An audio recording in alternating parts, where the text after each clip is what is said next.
கொஞ்சம் கூட கூச்ச நாச்சம் இல்லாம வெக்கம் இல்லாம இந்த தமிழ்நாட்டில் இருக்கிற பிஜேபி காரங்களும் பேசிக்கிட்டு இருக்காங்க. நம்ம என்ன நடக்குதுங்கிறத பத்தி அவங்களுக்கு அக்கறை இல்ல, தமிழ்நாட்டை பத்தி கவலையும் இல்ல. PM ஸ்ரீ பள்ளிகள் அப்படிங்கிறது நம்ம மெத்த படித்த பிரதமர் மோடியினோட மூளையில உதித்த திட்டமா, அதனாலதான் அதுக்கு PM ஸ்ரீ ஸ்கூல்னு பேரு. அவர் என்ன படிச்சாருன்னு RTIல கேட்டா சொல்ல மாட்டேங்கிறான். ஒரு கல்வி கொள்கையை உருவாக்குவாங்க, அந்த குழுவில் இருக்கிற மெம்பர் வாங்கின டிகிரியே போலீஸ் சர்டிபிகேட், இவங்கெல்லாம் ஒரு கல்வி திட்டத்தை உண்டாக்குறாங்க.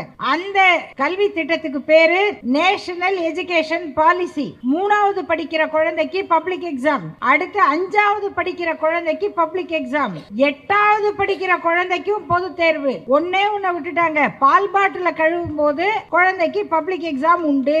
உனக்கு பால் குடுக்கலாமா வேணாமா அப்படின்னு முடிவெடுக்கிறோம் நாங்க அப்படின்னு மட்டும்தான் சொல்லல. ஒரு நாளும் காங்கிரஸ் ஆட்சியில